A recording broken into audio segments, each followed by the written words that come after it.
പുഴത്തീരത്ത് സുന്ദരമായ പൂക്കളും വലിയ മരങ്ങളും ഉണ്ടായിരുന്നു.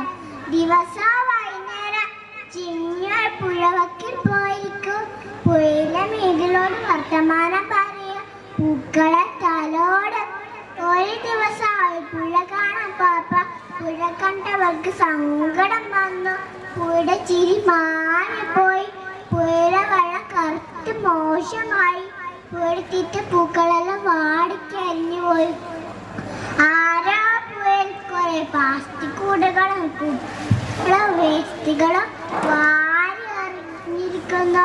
ചിന്നവിടെ വിഷമത്തോടെ ഇരുന്നു. അപ്പോൾ വെള്ളത്തിലെ മുയിലേക്കൂടെ ഒരു കുഞ്ഞിമി തല പൊക്കി ശ്വാസം കുട്ടിക്കൊണ്ട് പറഞ്ഞു, ചിന്നു, ഞങ്ങൾ രക്ഷിക്കൂ. ഈ പ്ലാസ്റ്റിക് കാരണം ഞങ്ങൾക്ക് ജീവിക്കാൻ പറ്റില്ല. അത് കേട്ട് നിന്ന ചെമ്പത്തിപ്പൂ പറഞ്ഞു, ഈ അഴുക്ക് വെള്ളം കുടിച്ച് ഞങ്ങളെ ചീഞ്ഞു പോന്നു. ചിന്നൂന് കരച്ചിൽ വന്നു. അവൾ ഓടിച്ചെന്ന കൂട്ടുകാരി ആൾക്കാരെ വിളിച്ചു കൂട്ടി. അവൾ അവരോട് പറഞ്ഞു, ഞങ്ങൾ പുഴ മരിക്കുകയാണ്. ഞങ്ങളത് വൃത്തിയാക്കിയില്ലെങ്കിൽ നാളെ നമുക്ക് കുടിക്കാൻ പോലും വെള്ളം കിട്ടില്ല. ചിന്ന കൂട്ടുകാരൻ്റെ വലിയ ജോലി ഏറ്റെടുത്തു. പ്ലാസ്റ്റിക് കൂടുകളും കുപ്പികളും വേസ്റ്റുകളും പെറുക്കി മാറ്റി. ദിവസങ്ങൾ കടന്നുപോയി. ചെടികൾക്കും പൂക്കൾക്കും സന്തോഷമായി.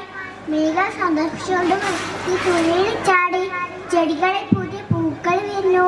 കാറ്റിലടിക്കൊണ്ട് പൂക്കൾ പറഞ്ഞു, നന്ദി ചിന്നു, നീ ഞങ്ങൾ സഹായിച്ചല്ല.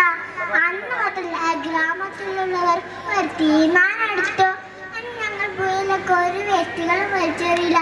പ്രിയമുള്ളവരെ, നമുക്ക് പ്രകൃതിയുടെ കേൾക്കാനാണ്. Thank you.